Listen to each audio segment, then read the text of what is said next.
In Deep Geek Live. This is the final Season 8 live stream. Don't worry, the Thursday live streams will keep on coming, but this is the last live stream looking at what happened in Game of Thrones Season 8. And I've had some amazing guests on so far, but I've saved the best to last. I've got the man with the most lustrous beard in Westeros, Kyle Azor Ahype. Do you want to say hi?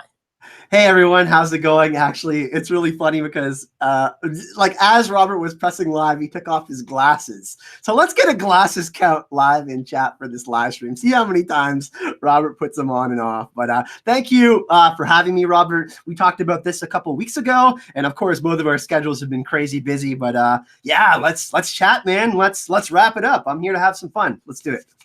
Excellent. Well, forget what Carl says about the glasses count. That's not happening. But we are going to talk Season 8. And Carl, why don't we start? What did you think overall?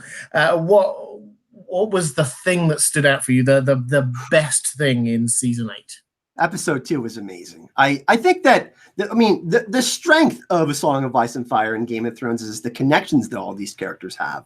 And I think, I will say that I wish we had more episodes. Certainly, I think over 10 episodes, it could have been executed a little bit better. But overall, I felt like it was pretty rushed for me, but I still enjoyed a lot of the key moments. I really, really enjoyed Tyrion, man. Like, can we give it up for Peter Dinklage? Like, consistently throughout every single season has just delivered performance after performance. So I expect him to be nominated for some sort of award. He did a fantastic job. I actually really enjoyed Daenerys Targaryen, who's not one of my favorite characters, but I felt like even though what happened in the penultimate episode was very jarring, I felt Amelia did a great job as well. And yeah, overall, like, I enjoyed it for what it was, Robert. You know what I mean? The books and the show, I feel like they're always going to be compared, but I enjoyed Season 8 for what it was. It was a spectacle, and I wish I had more episodes, unfortunately. But for the most part,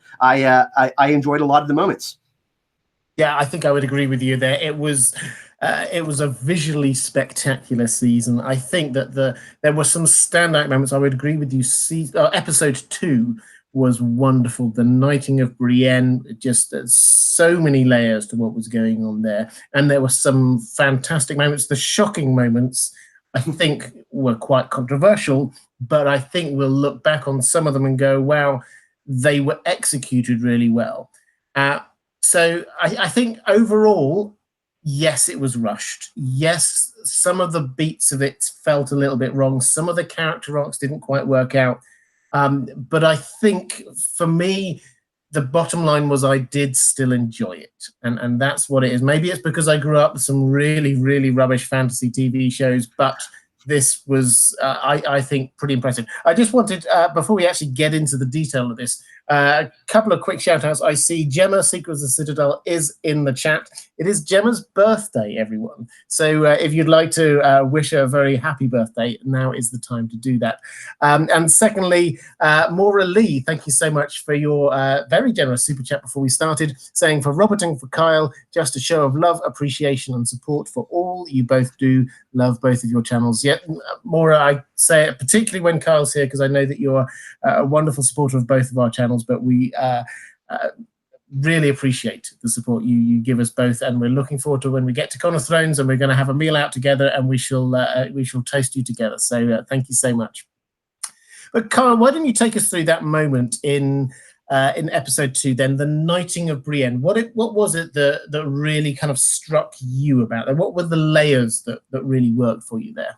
Well, just the conversations of the people. I mean, the conversation before what happened, Robert, was everyone talking about how they were pretty much going to die. Imagine having to have that conversation. Like, what kind of thoughts would go through your head if you could actually have laughter? But I think, for Brienne of Tarth, who is one of my favorite characters, she obviously doesn't fit the archetypal woman standard as far as Westerosi standards go for a woman, Robert, but also a knight, right? We're at this very male, masculine dominated place in Westeros. So I think that just that, and I think that just Jaime honoring what Brienne did for him, them truly understanding who they are for real, like without Brienne serving as the hand of whoever, or the Queen's Guard, or Jaime Lannister, the Kingslayer. It was Jaime and Brienne in that moment. Those two people, who they really were. So I felt that that was truly a genuine thing. And for Jaime too, like, we don't know how it'll end up in the books, but for him to do that, recognizing that that could have benefited Brienne and helped her out so much, that was just a really touching moment. I thought that, I cried during that scene, actually. So I don't know about any else of you in chat, but that's how I felt about it. And I think that was actually my favorite scene of all of season 8, I think. Yeah, I agree. And I think for me, it was the Dunk and Egg references. For those who are fans of the Dunk and Egg stories, they're a set of novellas that George R.R. Martin has written, set about 100 or so years before the events of Game of Thrones. And the character Sir Duncan the Tall is an ancestor of Brienne. And his story is that he is, like Brienne, he is the ideal knight, the perfect knight. He does all the right things. He's got a pure heart. And yet it's always kind of hinted that technically he probably wasn't a knight. He probably wasn't ever really knighted. And so to have this scene where Brienne, who's got the same story of being a better knight than everyone else in Game of Thrones, finally getting the reward and the recognition for who she is, not just a charge to be a knight going forward, but just a recognition of who she is. I think that was wonderful. We had a super chat from Lucas Giorgio saying the Game of Thrones theme tune interwove with the Last of the Starks theme during the end of the episode. Does this have any significance? What do you reckon on that one, Carl? I mean, the final shot of the whole series, we had Arya, Sansa, and Jon walking through new doors and also closing old ones, Robert, going into their final act of their journeys. So I felt that was beautiful. Ramin, can we give a shout out to Ramin Djawadi too? Like the Night King theme, Robert, just all the music in general. He had versions of each one that was kind of warped or tuned to each character that he would kind of progressively change as the seasons went, or depending on the theme of each episode, it would have a symbolic and different thematic sounds to it. And my phone is going off in my house. I apologize, but I really enjoyed that. Yeah, I agree. So I think for me, the ending was very much where we began. We started with House Stark. That was where our sympathies were supposed to lie. The way that they framed it, both in the books and on the show, this was all about the House Stark, and we bought into their story. And at the end, we saw what happened to House Stark. So it kind of worked at a number of different levels. Many people know that the last book of A Song of Ice and Fire was originally supposed to be called A Time for Wolves. So perhaps that's a spoiler that the Starks will do quite well. Sorry about that, Robert. Yeah, I was actually going to say that, because A Time for Wolves got changed to a Dream for Spring, and we have Jon going beyond the wall with the vegetation that's now coming through the snow. So I felt that was symbolic, but it was just so interesting that the pack survives, but they're all divided. So that I felt that was it was a poetic ending, and it was definitely interesting. Yeah, absolutely. Okay, so Christy Robinson in the chat was raising another thing. This is from the same episode we were talking about, saying, loved the Winterfell scenes while Pod sang Jenny of Oldstones. I think for me, that was a fantastic moment, that when not just the surprise, hey, Pod can sing, but also it wove so many different elements in the song and who we were seeing and what was going on there. What was your kind of reaction to that? I mean, perhaps sort of unpacking what the song means itself, but what did you think made that scene work? Well, we had the conversation with Varys saying things don't last. We have, Davos is saying, hey, what if these two good people were to rule together, right? And then Varys says things don't last. And I think it kind of connects to that. And a lot of the conversations and a lot of the things that have been said by these key characters throughout the seasons, right? Connecting to ultimately this tragic ending that we're going to get. Not many people end up with happy endings in this story, right? George likes to play with these gray characters, and he's taking these people through these incredibly difficult moments in their lives. So the idea of the bittersweet ending and that being foreshadowing for that, Robert, I mean, if we look at the lyrics, there was a lot more lyrics that were added to the song, right? So people like me and you and other content creators, of course, dived more deeply into that. You have a great video on that. I watched it. But for me, it was kind of letting us know that things might not end as nicely as we think for Daenerys and other characters. But it didn't just apply to Jon and Dany, right? Like you said, it was the way when Podrick was singing, it was being shot was over multiple characters: Theon Greyjoy, Sansa, Arya, other different characters. So I felt that the way a lot of the different scenes we got this season were just beautifully shot, especially that scene, because it gives us context as to what may happen in future episodes. Yeah, I think I would agree, and I think it worked really well because it was also so the song of Jenny of Oldstones brought us back. I did do a video on it. Thanks for the shout out about that. So if you want the detail of what was going on there, do go and check that one out. It was called something like what was Jenny's song and who was Jenny of Oldstones, or something along those lines. But basically, it was a story from what happened a long time ago, and the echoes of that did start to play out in what we saw in season 8. So, but Brian was going to have a check out of that because I think they were trying to tell us a few things. Robert, there's actually a great comment in chat if I can point this out. Yeah, go for it. Christy Robinson says each person was connecting with others, possibly for their last time. It was just humanity. Yeah, definitely. It focused on that was Theon's really last, other than protecting Bran, real moment with Sansa. So we got all of these touching moments and then things were changed forever, of course, after the battle with the Night King and the Army of the Dead, right? So you got a great point, Christy. Absolutely. Mindy, thank you so much for the super chat saying, Robert and Carl, you two are fantastic. Thank you. Gavin Mackey, a really interesting question, saying, do you think Bloodraven was behind the plan for Bran to become king?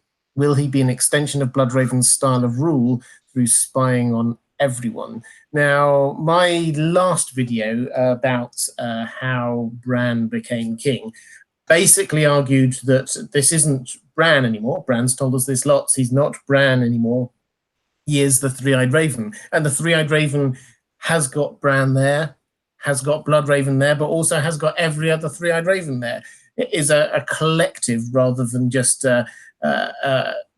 one person. So yes, I think Bloodraven is involved, but it's not just Bloodraven. This was right from the beginning a plan, or even perhaps, depending on which way you view time as working, a working out of what was always going to be happening, that Bran was going to sit on the Iron Throne. But what's your take, Carl, on this idea? Was Bloodraven behind this? What were the Weirwood Network? How do you see this whole Bran becoming king thing actually working out? Well, we saw the echoes of this start to happen last season, Robert, especially when Bran gave Arya the dagger, right? So we saw the consequence of him giving her that. Obviously, we know that Littlefinger got executed, but it also had a bigger effect in killing the Night King. Now, I'm not sure if it will be same in the books, but look at all the conversations that Bran was listening in on, or he was a part of with. We have him listening in with Sansa and Tyrion. The Raven was behind the window, and he looks at Tyrion after. We have the conversation where we don't get the information of the Tyrion and Bran's journeys. We give Bran giving Jon the choice of letting Sansa, Arya, and his sisters know who he actually is. So indirectly, I don't want to reference Doctor Strange, but it's kind of like that. He couldn't tell Tony Stark what would happen, otherwise it would affect what happened in the end, right? So Bran was playing the higher level, or the Bran slash the Three-Eyed Raven was playing this higher level of chess, this Game of Thrones, to try to get the pieces into the right place. And I know a lot of people, it was a very controversial ending, Robert, when Jon is saying, I'm sorry I wasn't there for you. And then Bran says, you were right where you were supposed to be. We're getting nods of that. Okay, like I maybe foresaw this, kind of that kind of things going on. And there was a lot of interesting things especially with Bran, you know, him, even with Tyrion talking about the wheelchair, where Tyrion says, hey, this is a new design. He says, ah, yes, Prince Darren, right? So that is kind of all of these little things connecting to Bran and the Three-Eyed Raven, and also the Children of the Forest, who were destroyed mostly by men, Robert. So I think this is definitely this is going to be a huge plot in the books, and everyone seems to be talking about it. So I'm interested to see what happens. Yeah, I agree. And Nicole Fleming says the Three-Eyed Raven is king, not Bran, right? Yeah, so Bran says categorically many times, I think we have to believe him, he is not Bran anymore. He is the Three-Eyed Raven. And that means that he is a collective, lots of different memories and life experiences up in one. And so that is who he is. It's not just Bran. He is Bran, but he's also lots of other people. So that seems to be what's been going on. Ellen King, thank you so much for the super chat. This is from Sarah O'Connor Fine Art. Hi there, Sarah. And I love it when people do super chats on behalf of other people. It's incredibly generous. Robert and Azor Ahype, which house do you think you'd be in, unless you're maesters, faceless men, etc.? Well, I'm a maester. Kyle, what are you? I'd be part of the free folk. I mean, I live in the snow capital of Canada. So, I mean, I don't know if I'd really belong to a house. House Onion of House Onion of Davos. I mean, Davos.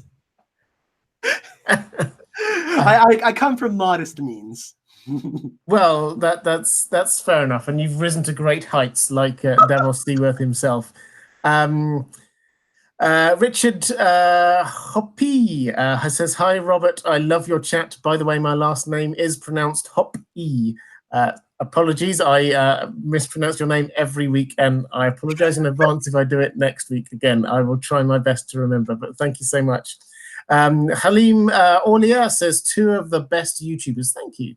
Happy birthday, Gemma. Yes, happy birthday, Gemma. I was on a live stream to wish her a happy birthday just a few moments ago, as was Kyle. Now, we also had Ray Wynn saying, thank you for all the vids this season, especially the positivity. You're very welcome. Do you think the season works better as a binge watch rather than week-to-week releases? And do you think it will age well? Now, I think, well, I'll pick up on a little bit of this before throwing to Carl. I think in terms of the aging well thing, what I think we will find is that a lot of the things in season 8 that people reacted against will happen in some way, shape, or form in the books, but they will have a little bit more of a build-up to them. So it won't appear quite as rushed. So what we will look at, I think, in years to come, we'll look back at season 8 and go, it's almost like a condensed version of what was in the books, some of it. Some of it will be hugely different. I think episode 3 and everything that happens with the White Walkers, the others, I think that will be quite different. But things in King's Landing, a lot of that will be quite similar. It will just feel a lot less rushed. But what do you reckon, Kyle? Will it age well, and is it bingeable?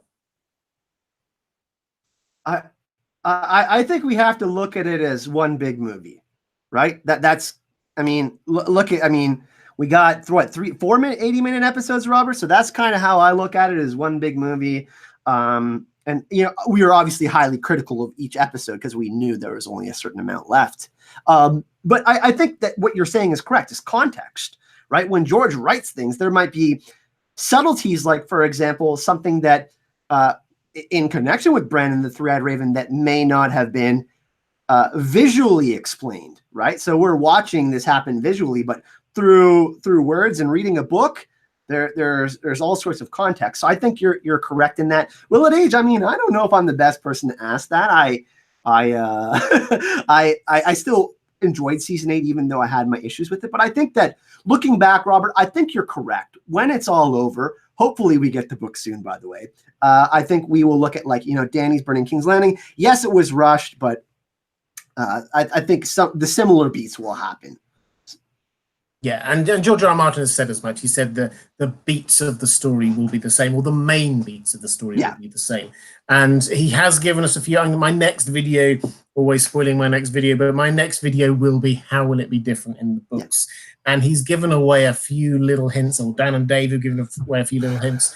Like, for example, they said Dany was always going to die, and that has to have come from George R.R. Martin. So I think we can be reasonably clear that Dany was going to die in the books, or is going to die in the books, and I think it will be Jon in the books again. So I think there's quite a lot when we start digging into what we've seen and what George R.R. Martin has said. There's going to be quite a lot that we can draw out to understand what's going to happen in the books. Tywin Lannister in the chat says, do you have a different channel for your Westworld chat? No, it's going to be the same channel.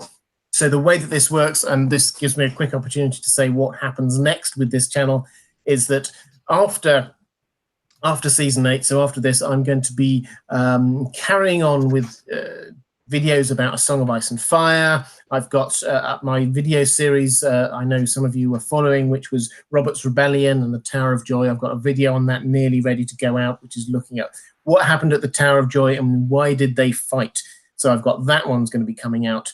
But I'm also going to be expanding out on this channel to a few other things. So Westworld is one of them. I did Westworld Season 2. I'll be doing Westworld Season 3. I'm going to be doing some Lord of the Rings content in the world of J.R.R. Tolkien, and I may well do a few other random things, like maybe some Black Mirror.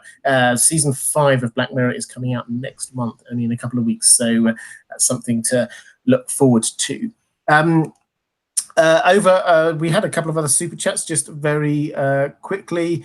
Lahira Dina Lankara says, "Evening, Robert, and hi, Azor Ahype.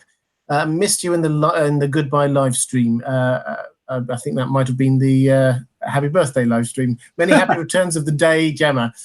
Was at your house read video just now? Yeah, so Gemma and I have been doing a series of videos that we could never come up with a cool name for, but it was something like discussions about interesting little houses that we think have probably got stuff that is important about them. So we covered things like House Reed and House Dane, and we're going to be covering, we did House Hightower, and we're going to be covering the Martells and people like that. So we will be picking up on that video series over the course of the next couple of weeks. Lady Marmalade says, have a blast at the con. This is Con of Thrones, I assume. Love you both. Happy birthday to Gemma. Happy birthday, Gemma. Kyle, is there anything else you just want to sort of pick up? I was sort of whizzing through a lot of stuff there, but in terms of sort of the Blood Raven element, or just more broadly, how the books will be different, what would you say are the big areas you would see a difference? Well, I think Bran's going to have a larger arc for sure in the books. He barely had any chapters in the Dances, right? I mean, how many chapters was it again? Was it 1? I think it was 2. Two maybe. So there wasn't that many. I have to go. I haven't read a Dance for a couple of years now. So, but I think that, yeah, like, and this for me, like, you know, we are theories and prophecy and stuff like that, but you know, prophecy can be bitten off, like Melisandre says. I think that we're going to see a lot of really interesting stuff with Blood Raven, and I think, like you said, the whole White Walker arc. Like we don't have a confirmation of a Night King character. There's the Great Other, but you know, I think that there will be more information than we obviously receive of course, Brynden Rivers and Blood Raven and Bran. I think that story, because Bran is one of the central characters. I mean, he's one of the characters in the original outline is supposed to survive the whole series, Robert. One of the 5, right? It was Bran, Daenerys, Jon, Tyrion, and Arya. And of course, Daenerys ends up biting the dust, and George chased things around a little bit. And I think that he will do that as well in the books, perhaps.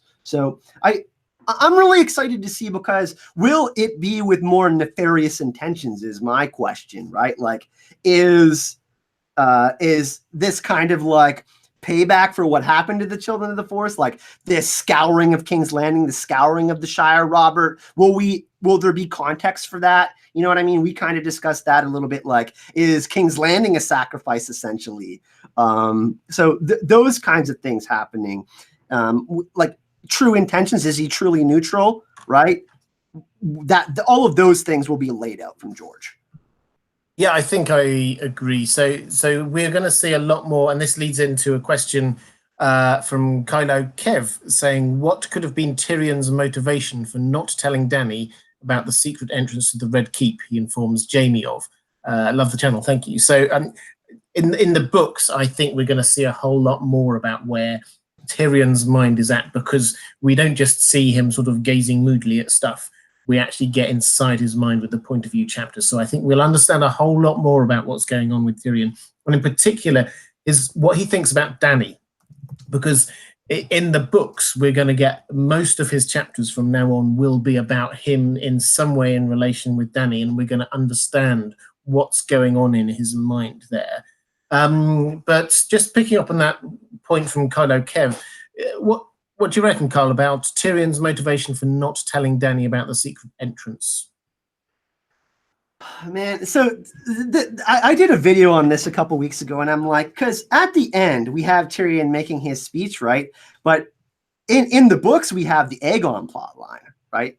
And he gives Aegon bad advice. He's like, yeah, go take the Iron Throne, mister. And I don't think it's going to end up very nicely for Aegon if he ends up taking King's Landing and Dany arrives with some dragons. You know what I'm saying? So I think that Tyrion being more integral in the Dance of Dragons that will happen in the books, and of course him releasing Jaime, we got some of these things happening in the show, but obviously really late in the game. What was his real intentions? I mean, he doesn't bet against his family, Robert, right? Like I think that Tyrion, if we look at Tyrion as a character, and in the books he's a little bit different, but I think that if we look at him as a character, he's not a terrible person. I think he is a lot like Varys in the show. Like, he would like to see what's best for the realm. That's at least how I see it. But obviously so many bad things have happened to him, so he becomes spiteful.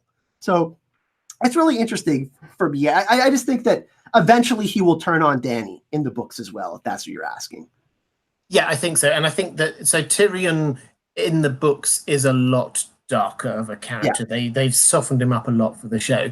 I think it was a really interesting point you were making about Aegon, because in the books, he's, for those who don't know, he's another person claiming to be a Targaryen, claiming to be the heir to the throne. He, in the books, has launched an invasion. He has got the Golden Company. He's got John Connington. He's got the start of his own Kingsguard. He's got a potential alliance with Dawn coming along. There's a lot going on there. They are quite close to King's Landing. Now, I reckon that we might see that invasion happening first, while whatever's happening in the north happens in the north.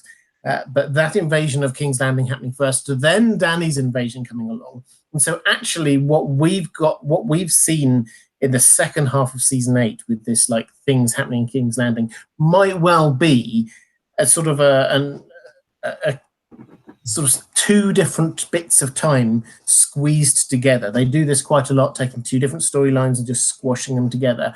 And so Dany destroying some of King's Landing might happen earlier on in the books, and then we get to the scouring of the Shire kind of thing happening much later after the threat from the others have been dealt with. So it's entirely possible we've got two different storylines that they've just squashed into one here.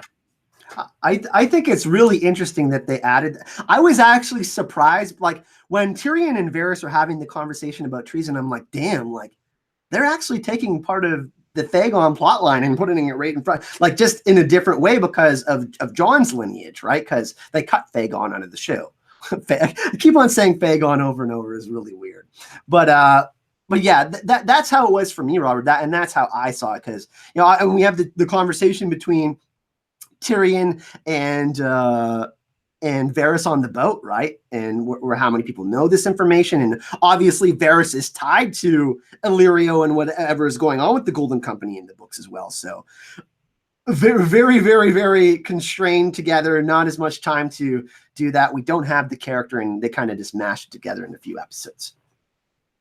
Yeah, I think I agree. Maura Lee, thank you so much. Another very generous super chat saying, looking forward to your Traveler's Guide visit to Essos and Bravos, as well as more of the Time Machine on your second channel. So, guys, for that, and thank you, Maura, for prompting me. For those who don't know, my Traveler's Guide to Westeros, we've finished Westeros now largely. We might come back for a couple of other little bits and pieces here and there. But we're now going to start doing the Traveler's Guide to Essos. I was hoping to do that, the first one, this last Friday, but it's going to be next Friday. And we're going to start with Braavos, my favorite city in the entirety of Planetos.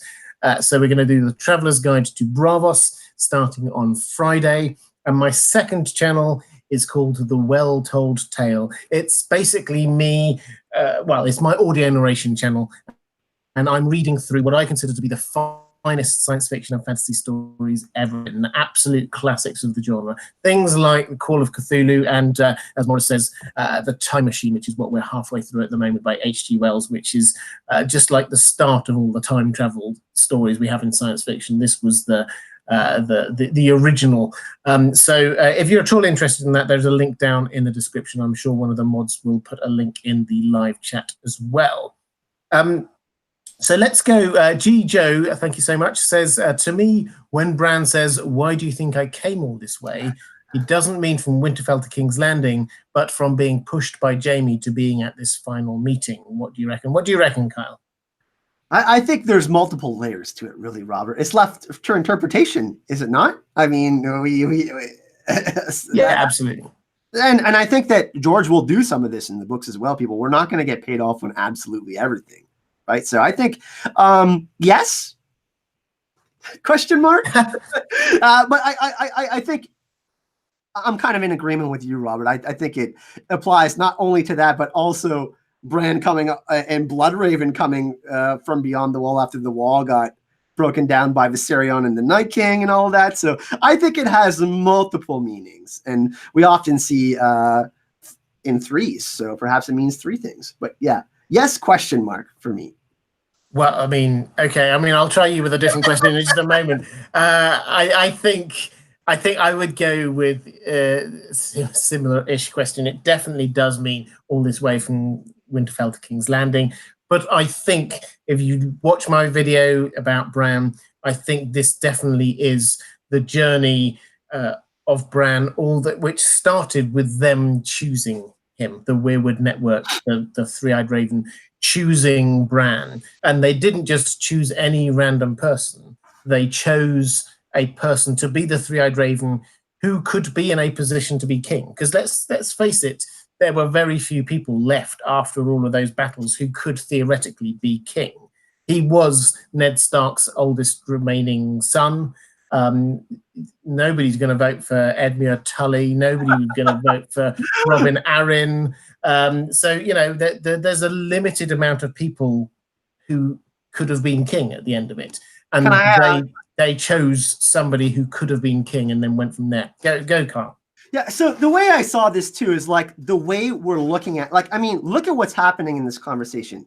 Tyrion is like, I had a lot of time to think about this. Then it's Tyrion who makes the speech, and then it's Tyrion who names Bran. So when Bran says, "Hey, I've had a long, strange journey," and then Tyrion pulls up his chair, I think it could also apply to Tyrion in this situation, right?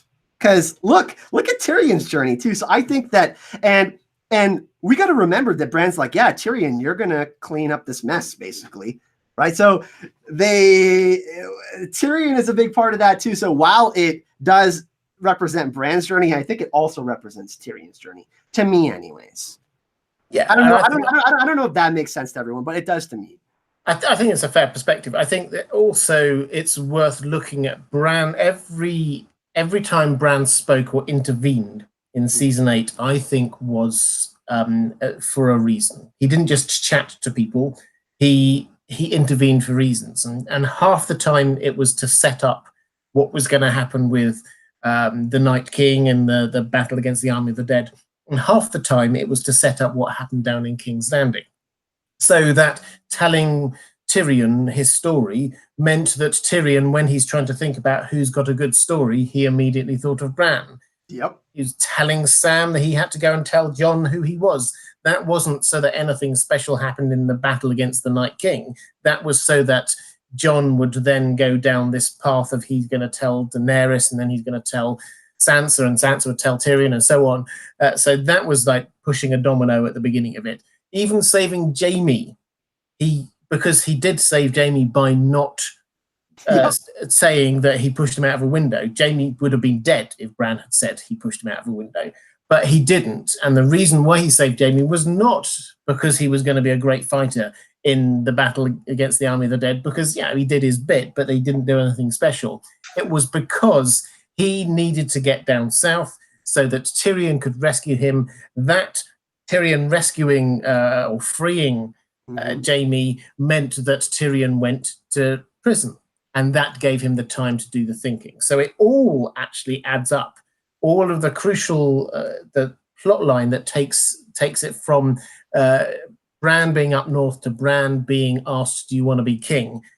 He started it. He put the things in the right place in order for them to happen. And Robert, now while House Stark isn't together, House Stark ended up surviving because of this. So I think, while we do know, that's Bran's flesh and maybe Bloodraven in there and parts of Bran, I think it turned out pretty decently for House Stark considering everything that happened. I don't know. I'm just saying. Well, it did. I mean, I think there's a question about whether the extent to which House Stark's going to survive, because they're down to effectively just to one person. But I think you have to say that there is a symmetry there. You get Dany. We're getting slightly off topic here, but I think I find this fascinating anyway. So there's a symmetry between Dany and Drogon and Aegon the Conqueror and Balerion the Black Dread. They play this up. They even mentioned them in episode 6, and he came in. He, with Balerion the Black Dread, forged the Iron Throne. Dany, with Drogon, melted it. They bookended the Targaryen reign. He was the first Targaryen monarch. She was the last Targaryen monarch, and she was a monarch for just a very short period of time. And so they bookended it. And what he did was that he was the person who ended the fact that the Starks were the kings of winter, the kings in the north.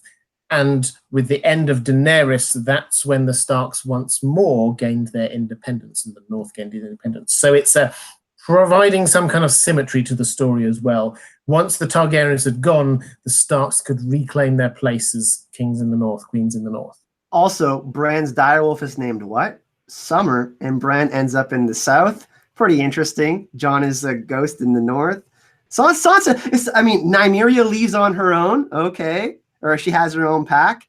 Sansa is kind of lady's dead, so the endings for the direwolves are connected too, and I find that really interesting. Well, I think that's the names.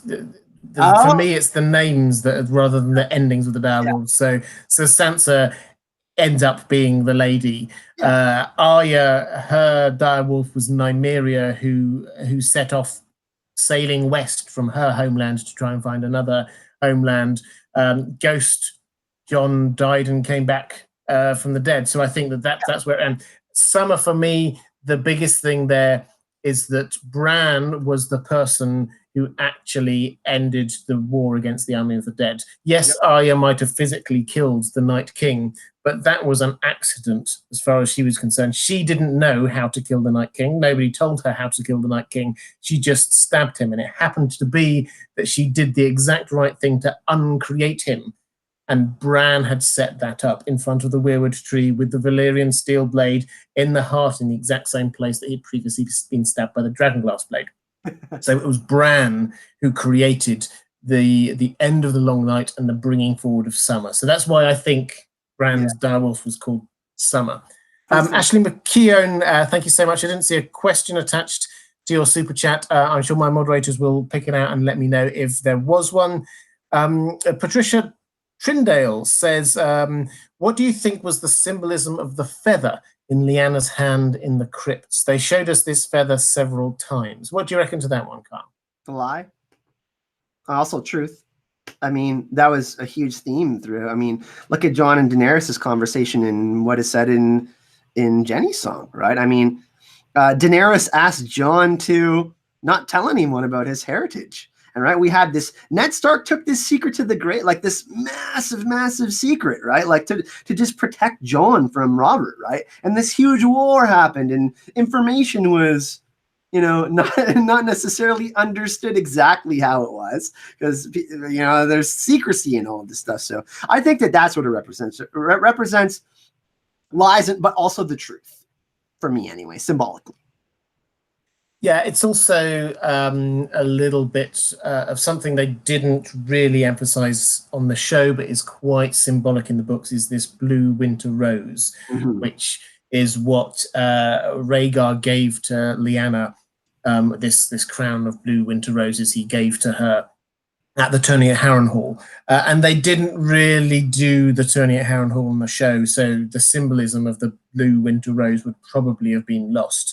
So I think they kind of picked up this idea of a feather and went with that as a sort of a symbolic thing. And then they just played with the idea that it was in like one of the teaser trailers for season 8. The idea they're thinking, well, what is there that's sort of light and fragile that we can show? So I think it wasn't. I mean, I agree with your, what you were saying, but I think fundamentally it wasn't that they held huge significance in what symbolic significance in what the feather meant. I think it was the same as if it were a blue winter rose. Also choice, Robert, like look at the choice that Jon had to make in the end, right? And look at the choice Jenny of Oldstone and Duncan and all of that, right? So we were kind of seeing these, we see a Song of the template of a Song of Ice and Fire, this circular history, events repeating themselves and whatnot. So that kind of applies to that, I think. Yeah. Okay, so we've got Peter Rowan saying, thank you to you both for your enthusiasm and passion for great storytelling. Thank you. Subscribe to your channels respectively. How would you have improved the dialogue and context in the Great Council meeting in episode 6? I have lots of thoughts about this Great Council meeting, but I'll let you go first, Kyle, and then I shall chime in afterwards. First of all, was that Howland Reed at the council, you think? I saw a lot of people talking about that. Oh man, it's going to be a lot different. And I mean, I think there will be similar beats as to what, like Tyrion will obviously be a big part of that. Samuel, oh my goodness, this is a really hard one for me. What will be different? I mean, maybe Jon will speak in the books. I don't know. Like I would have loved to see that happen, but him not speaking makes sense too. I really don't know on this one. This is kind of a on the spot one for me. Well, why don't I chime in, and then you've got some thoughts on the back of that. So my take. This was one of the things about episode 8 that I didn't particularly think rang true, for the simple reason that, well, lots of reasons. First of all, the Starks had effectively a majority. So you had all 3 Starks there to start with, and you had Brienne, who was sworn sword to Sansa, where you had Davos, who was effectively Hand of the King to Jon. You had Sam, who was Jon's best mate. You had Edmure Tully, who clearly was going to do everything that Sansa said. You had Robin Arryn, who was probably still fancying Sansa. You had who else did you have? You had at least one of the other people looked as if they were a northerner. And then you had Jon Royce, who's basically been right-hand man to Sansa all this time. There were only 18 people there, and the North effectively had 10. Now, if I were anyone from like Dawn, I would go, well, hang on a moment. Why do you get all of these people on your side and I only get one here? And similarly, if I were Yara, or indeed the new Prince of Dawn, I would say, hey, if they get independence, we want independence too.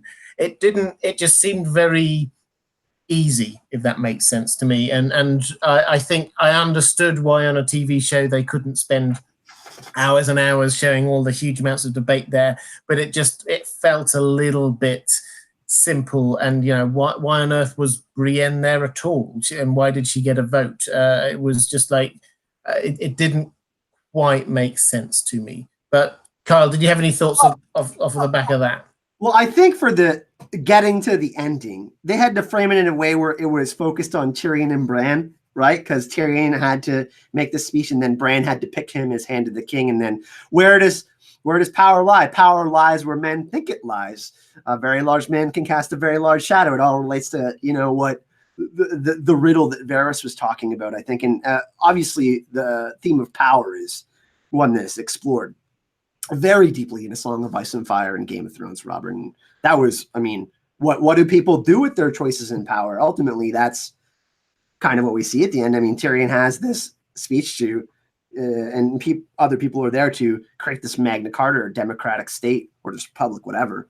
So I think, you know, I think that depending on who survives and who will be there in the books, I think that there will definitely be there will be more contesting as to what is actually happening. And then someone will step up to the plate, I think. But we had so much limited time. The epilogue was what, like 25 minutes? So I think that the epilogue, this particular part of the story will definitely be, it's going to be a lot more than what we saw, Rob. Yeah, I agree. If they go down this route, I think they probably will, but if they go down this route, then it'll be a lot more complicated, and there will be representatives from all the parts of the Seven Kingdoms, not just the North, for example. Jack Jackson 3 says, Drogon didn't attack Jon. I think he had had enough. This is one of the things I have to say, again, that I struggle to find a logical reason why Drogon didn't attack Jon. Now, someone did come up, I think it might have been Jack Lee, possibly in the comments of my last live stream, with apparently the reason why it was, according to the showrunners, which I didn't particularly like, and I've forgotten already, I'm afraid. But what do you reckon, Kyle, in terms of why Drogon didn't attack Jon? Jon's just killed Dany. Why didn't Drogon attack Jon? Well, for the show, anyways, they set up the connection. Like, one thing that Drogon did do, which was really interesting, and this goes back even to when Drogon returns to Meereen, is he sniffs Dany. You know what I mean? Are you my person? You know, like a dog. You know, like I go to my aunt's house and they like sniff me. You know what I mean? They're like, oh, okay, you are who you are. I'm just making sure. We get the scene before Jon goes to kill Dany where Drogon is having that interaction with him, but we had the scene set up in season 7 where Drogon is sniffing Jon, and it's hinted at that he understands Jon as Targaryen, right? And dragons are supposed to be these intelligent beasts, Robert.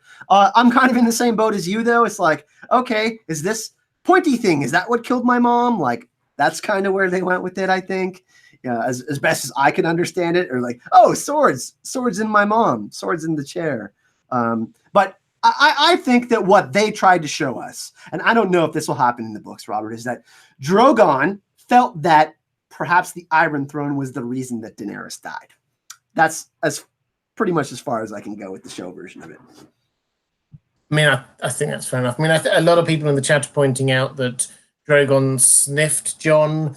So yeah, he certainly recognized who Jon was. Maybe they were suggesting that he realized that Jon loved her and therefore he didn't want to take out his anger on Jon. I don't know. I mean, the problem for me is the fact that in the books, clearly dragons kill Targaryens, Valyrians all the time. It's not a thing that, a dragon will never harm another Targaryen. That's not how it works. So that's the bit that doesn't quite work for me. But I think we'll move on from that one because I think that one's currently unanswered. Controversial. Let's go with controversial. Captain Anopheles says, will Sansa be the last Stark? Her husband's family name and will then rule, or a virgin queen? What do you reckon? This is picking up actually what we were saying earlier about there being effectively just the one Stark anymore, because Bran is not really a Stark anymore. Arya's headed off. This just really leaves Sansa. Do you think that the Stark name will die out with her? Well, there's a lot of parallels between Sansa and Elizabeth I. So I'm actually going to be doing a video on that with a great friend of the channel, Amy Collins Russell, who will be helping me co-script that. We're really excited to work on that one. But okay, this is left up to interpretation also, Robert, which I think will probably happen in the books. Like, okay, is Sansa smart enough to know that the Stark line has to continue?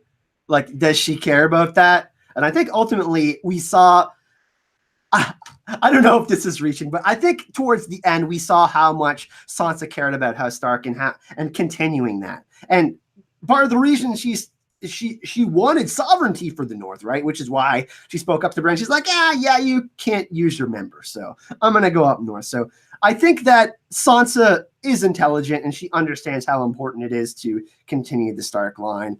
That's just what I am interpreting from it, Robert. But yeah, that's kind of how I see it. Yeah, and I think she's so she will obviously know that she is the last Stark, but I agree that there is a lot of Elizabeth I symbolism to her. I do wonder whether, I mean, there are a couple of options open to her. She could effectively adopt someone, and as she's now queen, she can do this. She can adopt someone and name them Stark, or she could, if she does marry and have children, then she could just say, hey, I'm queen, you're going to have my name. That's entirely possible. She's the first queen of winter, the first queen of the North. So, you know, she's a rule changer. There's no reason why she has to stick to the rules that are there at the moment. But I think that in the books, as on the show, they'll just leave it open. I think it's up to us to decide her dress what is likely. Her dress was very symbolic, Robert. It had the Tully, the hints of the Tully hue of the blue, and also the weirwood leaves, perhaps representing that Sansa was the last. I mean, she was the last form of fertility for the North. She's going to repopulate the North and make the North flourish again. And we saw symbolically with Jon beyond the wall, but perhaps we can just, I don't know, think about that. It's up to interpretation, right? I think so. I think that's the way that they're going to leave it. And as I said many times in the books, we hold on to this hope they're going to answer everything. They're not going to answer everything. There will be some things which are left for us to wonder what happens afterwards. And I think the fate of people like Sansa, who I think will survive in the books as well, what happens to her in the medium to long term is going to be up in there, and we will have to just live with that. So I think it's the same there. And I think if I had to guess, the Starks will carry on, and she will find a way around this and not stick to centuries-old tradition. Donald Peoples says the pack survives quote is in reference to the winter. I find it fitting that they came together to survive the winter and that are now on their own. Yeah, I think I agree with that completely. So the pack, when winter comes, effectively the lone wolf dies, but the pack survives, was something that was quite a big theme in season 7. And clearly they did stick together all the way through season 8. And at the end, now winter has gone, they can disperse. That leaves open the question of when winter comes again, if it comes again, will they come back together? Did you have any thoughts on that one, Carl? Well, I mean, in the books, we got the conflict with the Boltons that still has to happen, and Stannis is there. So there's how fast Jon gets revived, because Jon's going to get revived. All that happens, and how all the Starks come together, right? I think we saw the template. I mean, obviously we talked about Bran earlier, Robert, where he was a big part of kind of influencing people's decisions, giving Arya the dagger, and then what did he tell Arya and Sansa? They worked together to take down Littlefinger. We kind of saw a similar plan with House Stark, where I mean, Bran offered Jon to tell them about his lineage, but he offered Bran. Bran ended up telling them. So there's that kind of this coming together, House Stark fighting together to survive. That's kind of how I like it. And you know what's a really interesting story, and it's I don't know if we can relate this to Game of Thrones, but Yellowstone National Park, they took 20 wolves, and what they did is they placed them in Yellowstone, and it completely changed the ecosystems. It was beautiful. I don't know if anybody else has heard about this story. I highly suggest you go read up on it. But what they did is when Yellowstone was having problems with basically the hierarchy of how animals were surviving, animals were dying, and water streams were flourishing. Like the beavers came back to start building things again, and then the birds started being hunted by other animals. So there was this kind of domino effect by letting these wolves loose in Yellowstone. Just these pack of like I don't even know if it was 20, Robert, but that story, if you go check it out, kind of reminds me of what happened with House Stark in the end. Kind of this, north, true north, west, and then south kind of deal. Them kind of fixing what's going on with the realm. Yeah, I agree. Cheryl Lindsay says, thanks to my favorite guys for the great content you're all working so hard on during the Game of Thrones journey. I love you for it. A drink and a hug, my treat in Nashville. Thank you. That's very kind.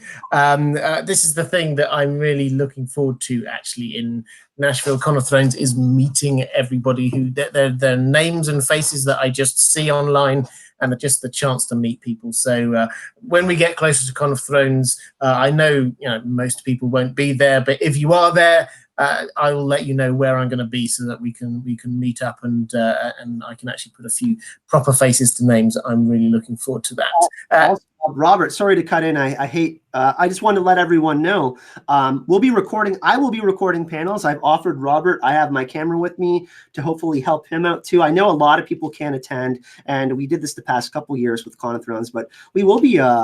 Geek Chat One, myself, and others will be filming panels and stuff like that. I know a lot of people can't go, so we will be sharing that with the community, and hopefully all of you will get to enjoy it that can't go.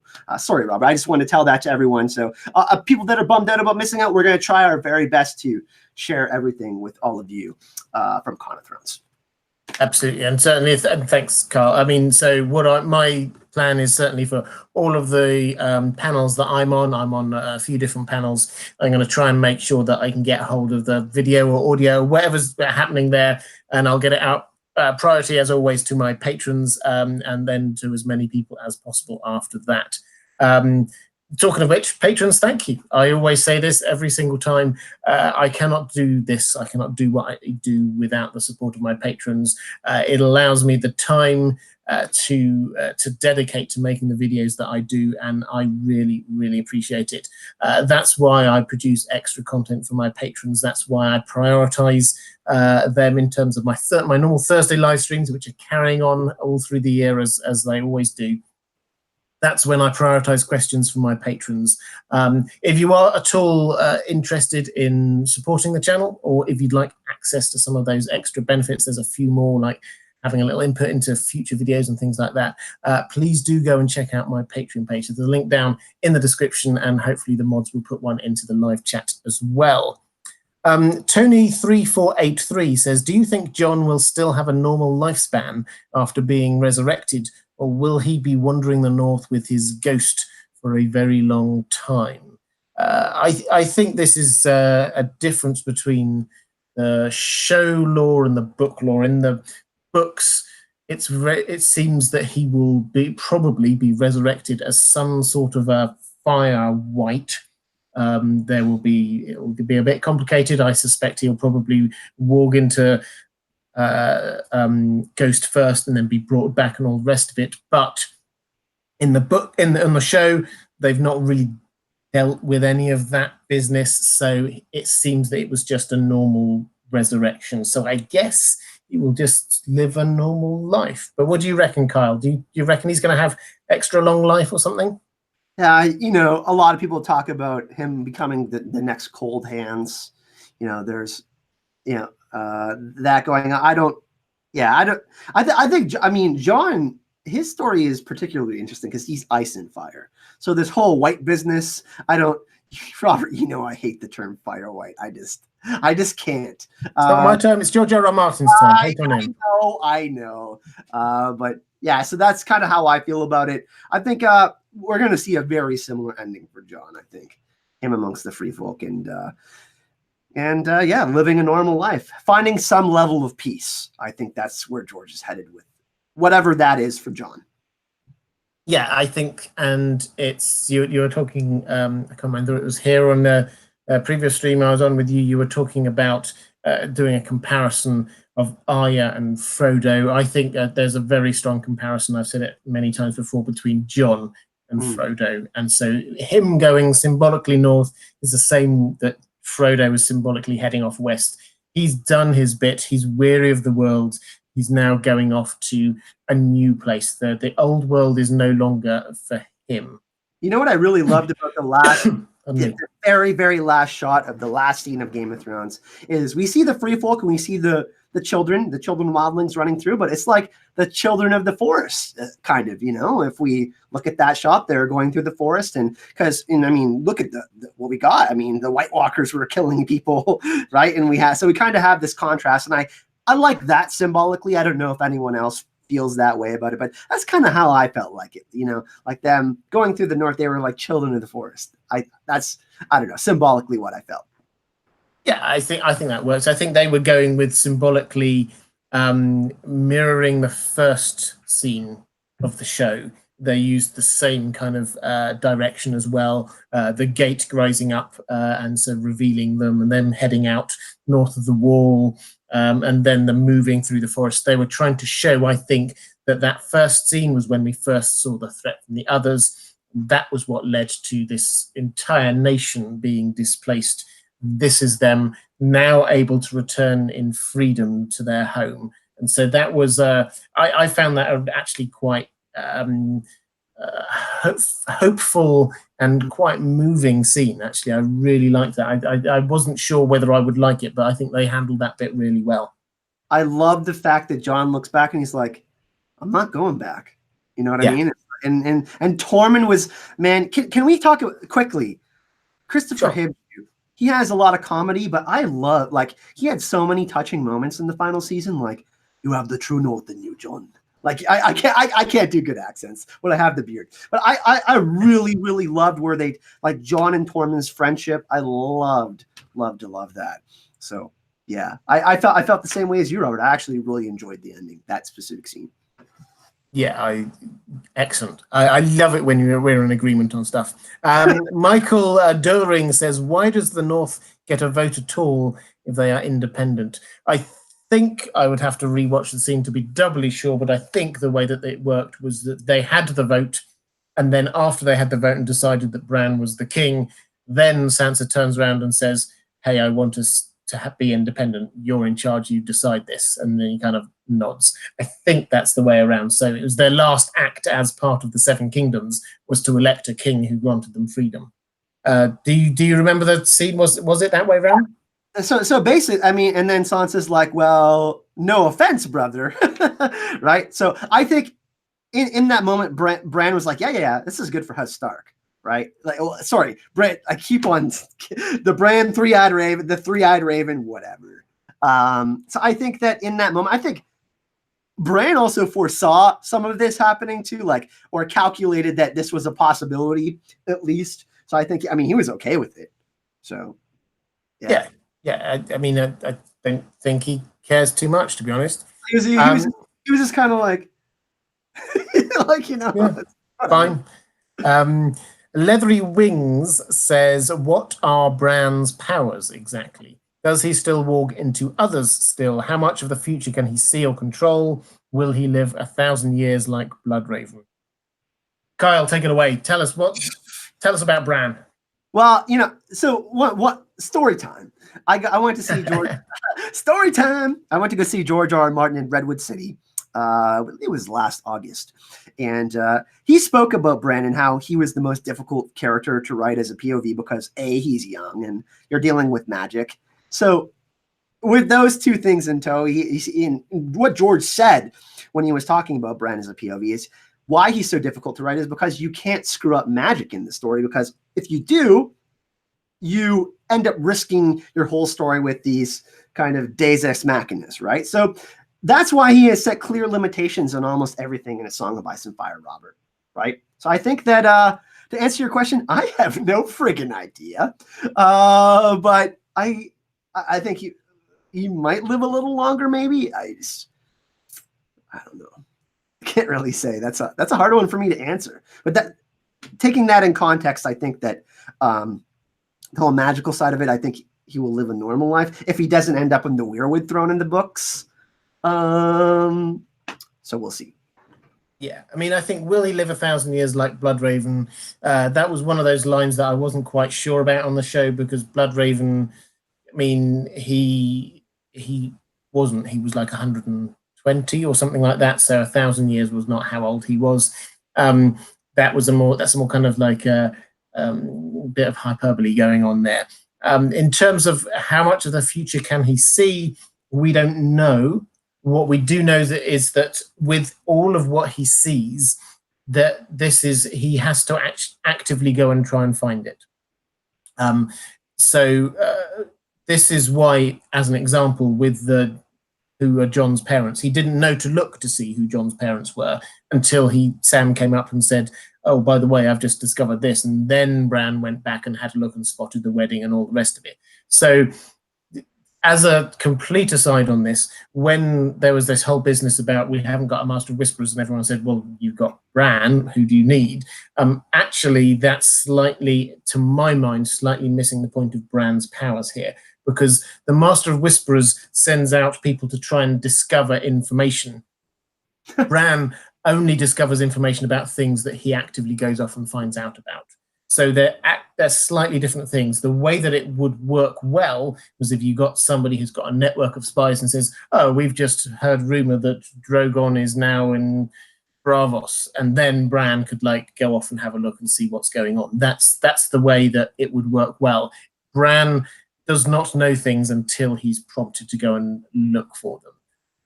And he can still walk. There's no reason why he can't still walk. He can still see the future. There's no reason why he can't still see the future. He is still the Three-Eyed Raven. If anything, he's actually now slightly more bedded into his power. So the stuff that we saw him do before, he can still do, but he's just slightly better at it. Robert, quickly, this scene where Daenerys is about to torch King's Landing, when she's looking at the Red Keep, what do we see flying in the air? You think Bran wasn't surveying that whole goddamn situation, man? I'm just saying. I think Bran was right in front of our eyes in some of those birds. Yeah, I think you're probably right. And we did see he had the vision ages ago of the dragon, the shadow of the dragon flying over from over King's Landing. So yeah, it's definitely there. The Fabs, thank you so much, saying relatively new video, sorry, a new viewer, great videos, thank you. I'm curious to know if what Dany did in all the previous cities in her story holds up, or if it's falling apart during her time away. Maybe she should have stayed. Yeah, so Dany is, she's a conqueror, not a ruler, as Dario points out. And so it does seem to be the way, certainly in the books as well as the show, that when she moves from city to city in Essos, where she has been then just reverts back to where it was. And so she's almost fighting this kind of losing battle. We don't hear what happens to Meereen after she's gone on the show, but in the books, it would not surprise me in the slightest if that just reverts back to where it was beforehand. She tried her best to be a ruler, and I don't mean that in a kind of a condescending way. I mean that, and she actually actively was trying to rule Meereen well, but it wasn't her. That's not what she was about. And a lot of the plot of A Dance of Dragons is her coming to this understanding, and then when she's finally out in the Dothraki Sea, Quaithe whispering in her ear, remember who you are. You're a Targaryen. I was just going to bring that up. No joke. We had a mind meld. I was going to say, beware the pale mare and the kraken and the dark flame and the sun's son and the mummer's dragon. Yeah, exactly. So Duan Garces de Oliveira, apologies for butchering your name, saying Sam was a Citadel dropout.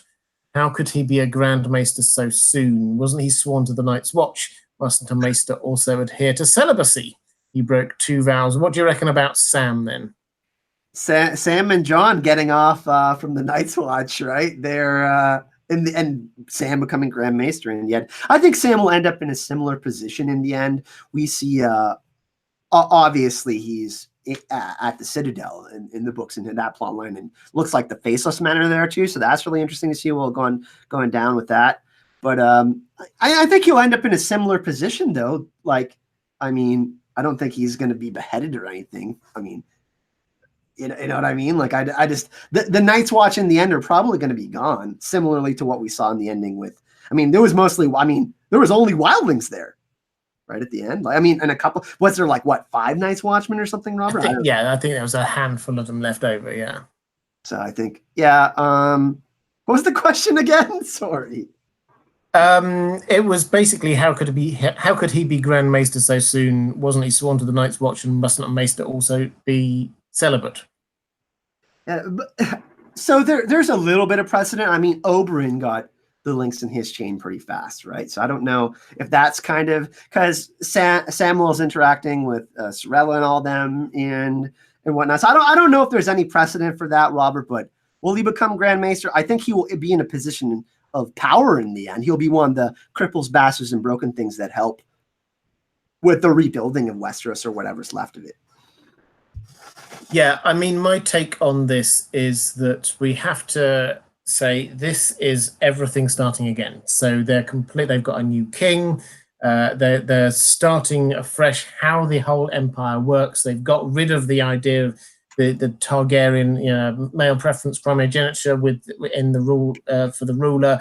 They've got this great council idea. So they're changing stuff all over the place. There's the North has been granted independence. You've got a queen in the North, all of the rest of it. And so it doesn't, for me, bother me too much, this idea that the new king could have said, this person is the Grand Maester, because that is the way that it basically worked before, was that the Grand Maester, the Citadel sent people up, but the king could say, no, I don't want that one, I want somebody else.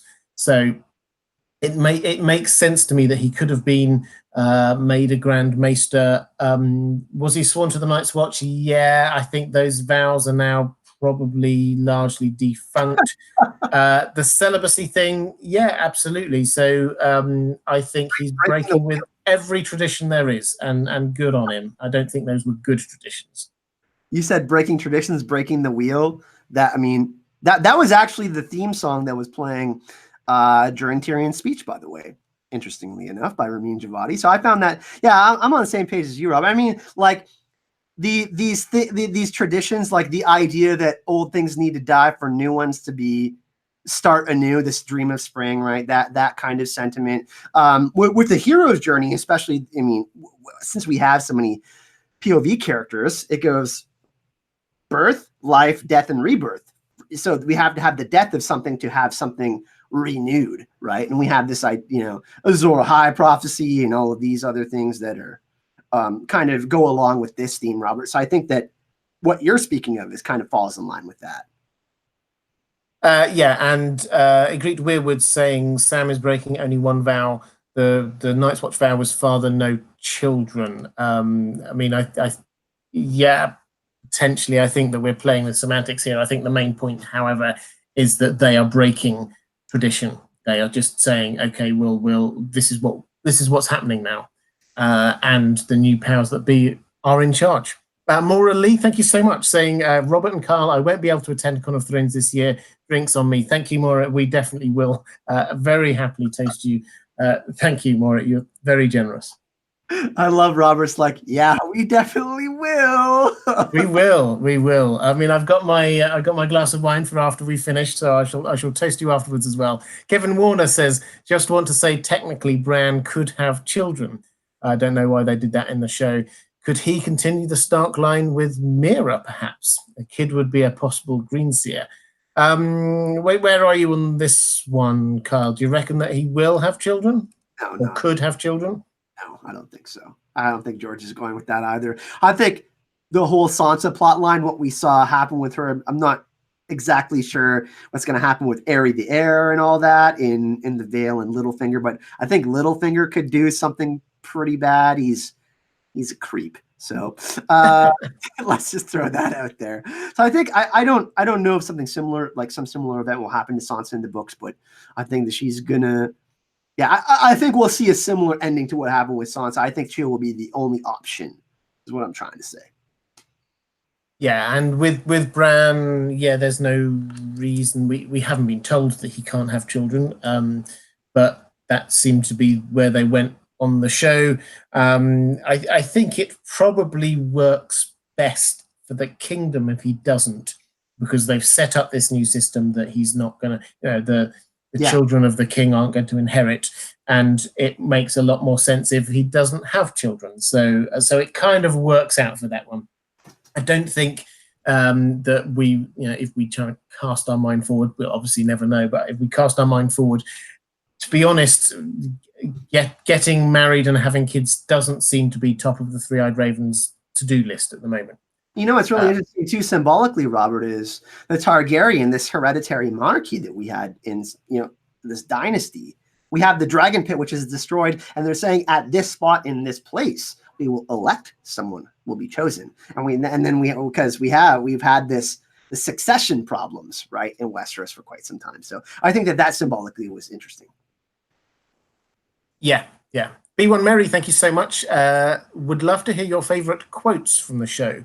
Also, thank you, Robert and Fandom, for helping me get through some really bad days. I love hearing that what we do helps people. It's what gets me through doing this. Is when I hear stories about, I just sit here, make videos, or talk to my computer, and the fact that can have an impact on people's lives still blows me away. So thank you. I'm really pleased to hear that. Looking forward to your Tower of Joy video and the shows to come. Thank you. So I'm always terrible at remembering quotes, but Kyle, you're the kind of guy who can remember quotes. What are your favorite quotes from the show? I saw your pecker. You're not the good. Sorry, I just love the torment. Oh my goodness. I think my favorite is the Varys riddle to Tyrion, because it's a representation of what George is trying to get us to understand in showrunners as well, Game of Thrones. So I think that power lies where men thinks it lies. No, I can't do Varys. I suck so bad. But yeah, a large man can cast a very large shadow. I mean that's probably my favorite. I'm gonna stick with that. The Varys riddle to Tyrion is my favorite. If that's a quote, that's kind of a long one, but I think that's my favorite. Yeah, I like that one a lot. I like a lot of what Tyrion said in the first few seasons, like his cripples, bastards, and broken things. That resounded for a lot of people, and for me in particular, as a theme for the book as a whole. The whole scene when he and Jon are talking early on, and it's every dwarf is a bastard in his father's eyes. That resounded again as of getting to the heart of who Tyrion was, and also setting him up with this relationship with Jon that did last all the way through to the very end of season 8. And I think that's an under-discussed relationship between Jon and Tyrion, because they clearly trusted each other. Mm-hmm. Just from the few moments that they actually had together, there was clearly some sort of a bond there that we see again and again. Right at the very end, it was Tyrion who was persuading Jon to go off and kill Dany. It was Tyrion who persuaded Jon and Dany to come together at the first. But there's so much that relationship actually did drive stuff forward. I found it was absolutely central to things, and not often discussed. As I'm off on one, what do you reckon? What's your thoughts on that relationship between Jon and Tyrion? I'm going to talk about that in a second, but two things I want to point out. This is the last conversation between Jon and Dany, where Jon asks, "Hey, how do you know it's right?" And then Jon asking Tyrion, "Ask me again in 10 years." I just love that. Peter Dinklage, I think he's going to win an award again. He's just phenomenal. But going back to, and their relationship is special too, right? Because look, they were together at the Wall, and then they're together in King's Landing as prisoners, and then getting released. Like, that's a pretty big deal. And I think that their friendship, they learned a lot from each other. And unfortunately, not unfortunately, because I think Jon is at peace, but they kind of both ended up where they were supposed to be, if you think about it. I mean, Tyrion, I think, is a great choice for Hand of the King, and I think he would make a great king in general, Robert. So their conversations, what they've learned from each other, and then obviously the last conversations and kind of the last scenes with especially the one with Jon and Tyrion, they both have each other, genuine respect. And while we have all these relationships in A Song of Ice and Fire and Game of Thrones, like, to truly understand who someone is, what they've experienced in life was really, really just genuine with each other. So I think that yeah, man, I love the Jon and Tyrion scenes, and just anything with Tyrion in general. Yeah, I mean, he's been my favorite character for almost all of the show. I mean, got quite frustrated with him like seasons 6 and 7, but generally speaking, his quick wit always won, every scene for me. And Alicia Kingston in the chat, there's been lots of good suggestions in the chat about favorite quotes, saying, never forget who you are, bastard. The world will not. Wear it like armor, and it can never be used to hurt you. Yeah, it's the lines from George R.R. Martin that have the great wisdom. Also the one when Bran is asking Ned about, how can you be brave when you're afraid, and Ned says that's the only time you can be brave. These kinds of things that actually convey real world wisdom through the story. That's what I love. Robert, Valor Magulis in chat. Tyrion, now Varys' ashes can tell my ashes, I told you so. The Varys Tyrion thing also worked a lot well for me. The respect was definitely there between those two as well. Bumpy McStiltskin, great name, saying, hi, been watching the channel for a bit and just wanted to say thanks for the great content and for introducing me to other great creators like Azor Ahype. Wish I would have started watching all these channels sooner. Thank you so much. I really appreciate that. We had, I think we had another couple of super chats I'm just going to try and catch up on. Aaron Daniel, thank you so much. I didn't see a question with that one. I'm sure my moderators will find it if there was. And Broken Bird says, love you, Robert. Thank you. Doesn't it seem that Bran is kind of a villain, considering it appears he knew about what had to happen for him to become king?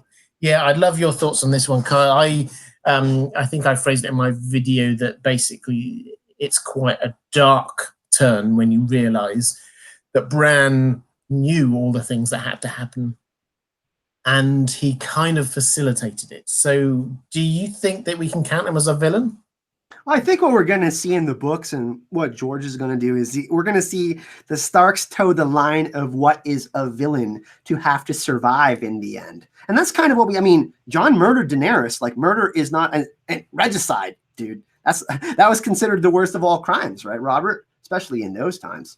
So I think that can we consider it evil? Like we said, I think we need a little bit more context, and George is definitely going to give us that in the books. But I am very hesitant to use the word villainous because in the end, things do get corrected we get the idea that things will be correctable, that they're working on that. So I don't know, man. It's really tough because we don't know the end for the Bloodraven Bran stuff in the books. I'm not going to say yes to the villainy term. Neutrality to meet an end, to meet ends, make ends meet. Oh, you're muted, Robert. Sorry. I was coughing. That was why. Indeed. Yeah. So I think that the way George R.R. Martin tends to do this is not to have good and evil characters. That's not the way that he does it. He has multi-layered characters. I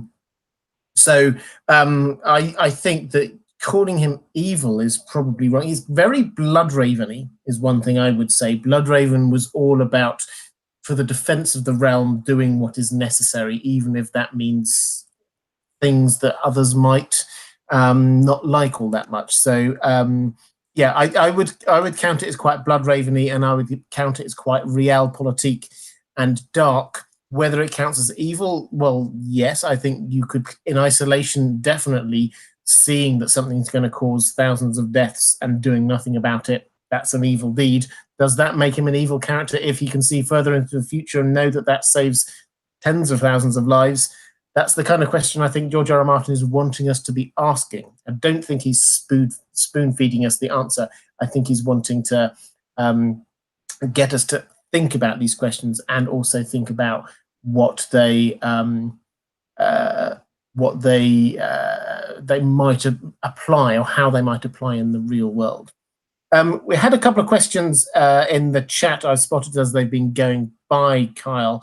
And incidentally, guys, I think we'll probably do about another 10 or 15 minutes. So if you've got any more questions, now is the time to drop them in there. About Jack and Hagar. Now, Jack and Hagar, do you think that there's any chance that he's been around in season 8. He's been doing things in season 8. Is he hiding as somebody? What do you reckon? I mean, the Nora character with the daughter, I mean, I guess that would be, to me, the one they could have tried to do it with, like Jack, but they ended up getting burned alive. So that's a hard no. I'm going to say just no. But talking about the books again, Robert, we have this Faceless Man character at the Citadel looking for a book called what? The Death of Dragons, I believe it's called, Robert. Yeah. So that, and it looks like Euron has a dragon binder horn. So I don't think that we're going to get the dragons dying the same way in the book. So I think that we could see the Faceless Men be part of what happens with that. But I would like to, and we saw Arya possibly, it was hinted at that Arya maybe could try to kill Daenerys. Like we got the pale horse symbolism with that. But yeah, no, I don't, yeah. Because Arya essentially was their version of Azor Ahype, I guess, the Faceless Men's Azor Ahype. I think that will be expanded on more in the books, that they foresaw her playing a bigger role than we might realize. But I don't think Jaqen was doing anything in season 8, everyone. Sorry. I think I would agree with that. I think Jaqen in the show, his role ended when we thought it ended. Just picking up on a couple of things in the chat.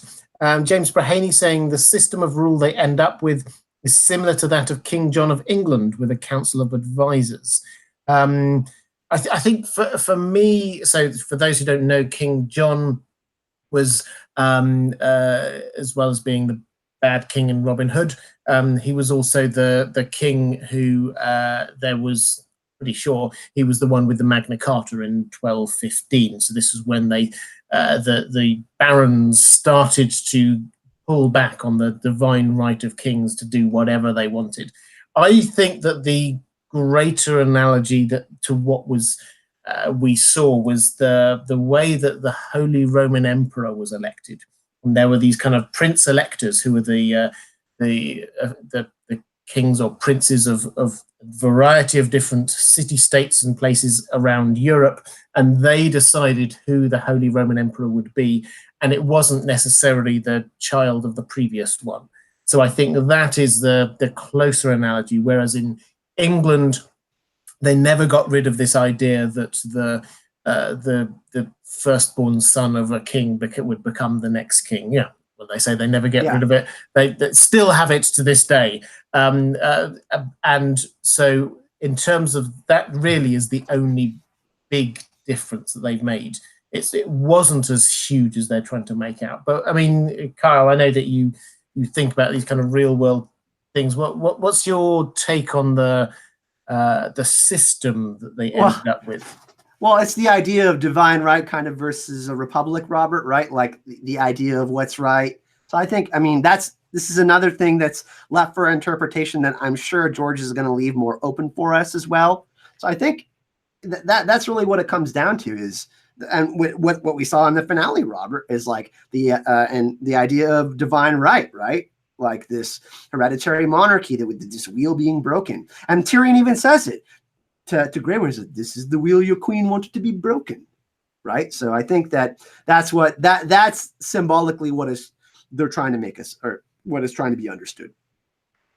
That's what I got from it. Divine right versus republic. Yes, I think you're right. And I agree with saying they got rid of male preference primogeniture in 2015. That's why Charlotte is before Philip. Yes, this is a technicality of the British monarchy. You're entirely right. They did get rid of male preference primogeniture, so a woman can inherit just as easily as a man. But the principle that the child of the monarch inherits still stands. That's the thing that they got rid of in Westeros, was the idea that the monarch's children would inherit. Okay, well, let's, Kyle, are there any other questions in the chat you think it would be quite useful for us to pick up on? I actually had one for you in the chat. Excellent. I know it's kind of taking away. We can get to this quickly so we can get to more questions. But so is George R.R. Martin going to break not writing from the perspective of a king? in the end? Because we like, how is this going to go down? Is he going to break that rule, you think, Robert? I mean, I don't think it's a rule that he set. I mean, maybe he said it and I didn't read it, but I don't think he set himself a rule that he's not going to do a POV chapter for a king. Will he break it? Well, perhaps. Yeah, I think that it would be I wouldn't be surprised if the last chapter is a Bran chapter, because the first chapter was a Bran chapter. So it wouldn't surprise me at all if we end up with Bran having the last chapter of the whole of A Song of Ice and Fire. So him seeing Jon, Sansa, Arya, him seeing all of that, but also being present and planning. I don't know. Yeah. I mean, it would work quite well. What the show does is it uses TV tools, and which is chopping and changing between different storylines in a matter of seconds. We can see Jon, then we can see Arya, and we can see Sansa, and all the rest of it.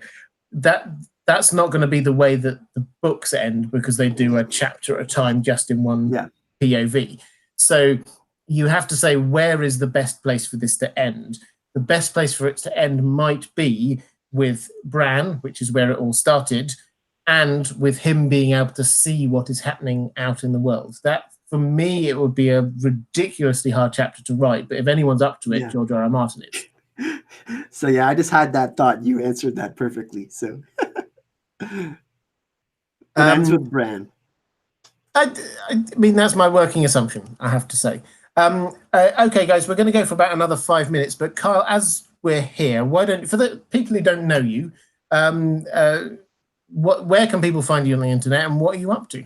So yeah, I'm Kyle. I live in Canada, in the lands of always winter, just beyond the Great Lakes. We are the snow capital of Canada, but I'm called Azor Ahype. I love A Song of Ice and Fire and Game of Thrones, as all of you people in the chat here do, and Robert does.